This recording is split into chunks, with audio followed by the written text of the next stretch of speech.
Bismillahirrohmanirrohim. Assalamualaikum warahmatullahi wabarakatuh. Nama saya Sri Ratno Mulyani dengan NIM 17030101005, semester 6, Program Studi Komunikasi Penyiaran Islam.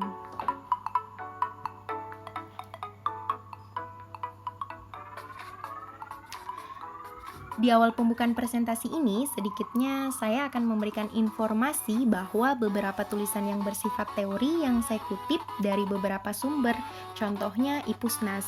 Ada kemungkinan kurang lengkap ya teman-teman, namun sekiranya teman-teman dapat memberikan masukan, saran untuk saya agar menyempurnakannya. Nah, adapun materi kali ini, saya akan memaparkannya. Judulnya adalah Perkembangan Teori Komunikasi Massa, Era Teori Masyarakat Massa.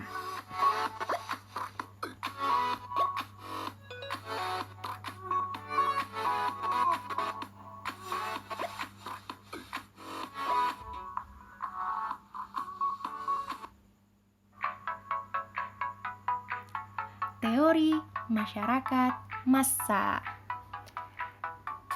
Giner pada tahun 1979 menekankan ketergantungan timbal balik antara institusi yang memegang kekuasaan dan integrasi media terhadap sumber kekuasaan sosial dan otoritas.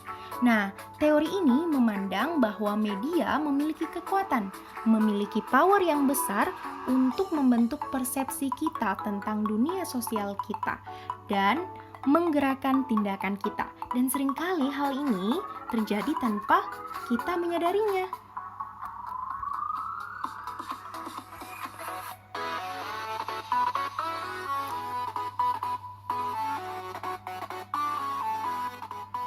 Stanley G. Barron dan Dennis K. Davis pada tahun 2000 dalam buku mereka antara lain membahas 4 era perkembangan teori komunikasi massa. Namun, materi yang akan saya bahas pada kesempatan ini akan berfokus pada era teori masyarakat massa.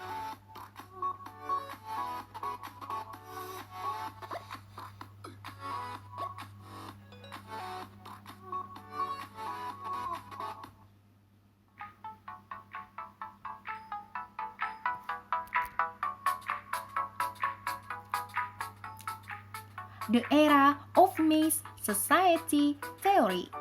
Pada era masyarakat massa, industri media dijual murah untuk mendapatkan perhatian, attention massa, seperti koran murahan yang disebut dengan yellow paper atau yellow journalism.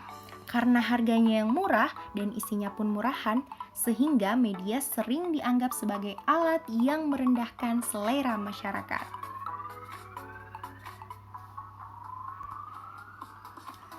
Pada era pertama ini didasarkan oleh asumsi-asumsi sebagai berikut.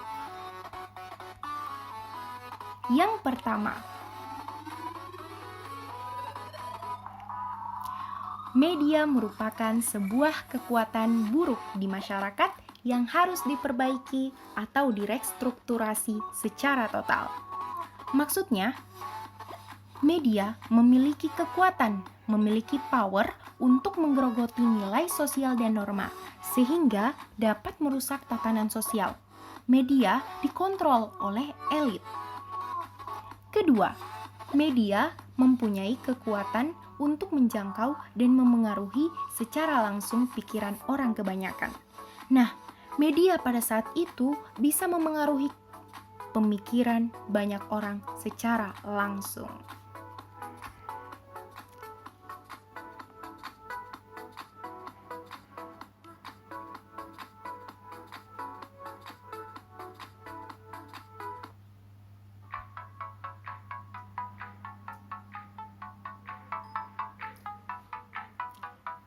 Ketiga, sekali pikiran orang dipengaruhi media yang keseluruhannya jelek, maka akan berdampak panjang, tidak hanya menghancurkan kehidupan individu itu sendiri, tapi juga menciptakan masalah-masalah sosial dalam skala besar.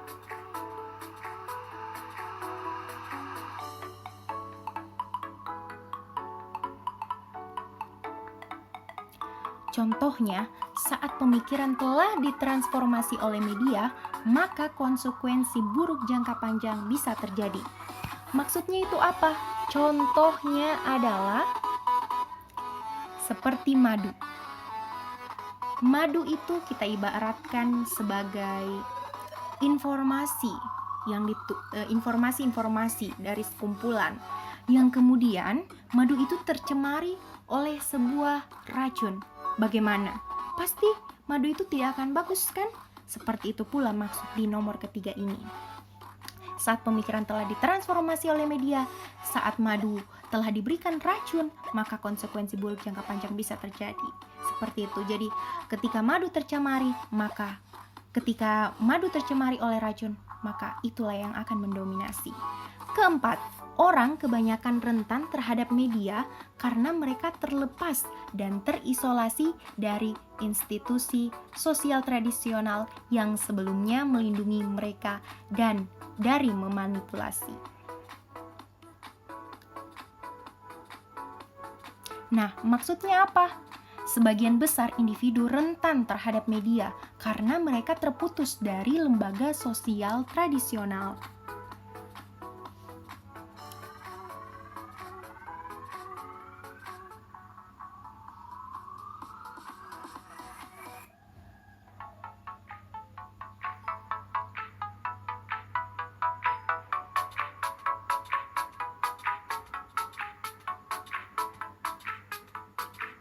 Kelima, kekacauan sosial yang dimulai oleh media yang tak dapat dihindari akan terselesaikan oleh sebuah tatanan sosial totalitarian yang mapan.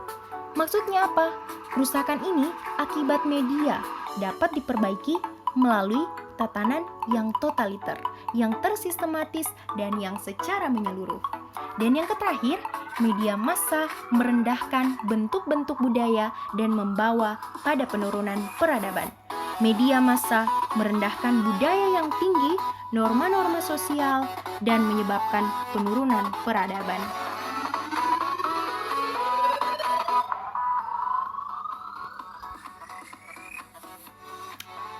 Apa sih efek terhadap masyarakat? Nah, efek ini berkaitan erat dengan karakter yang dimiliki seseorang. Masyarakat akan menilai berdasarkan pembawaannya, interaksinya, hubungan, serta cara berpikir seseorang sesuai dengan apa yang ditujukan oleh media.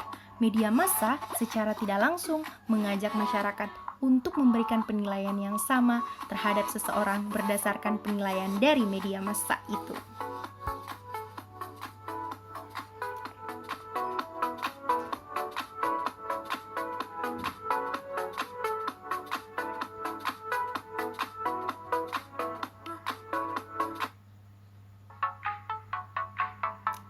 Contoh awal dari teori masyarakat massa, pandangan Ferdinand Tönnies, Gamens Cave.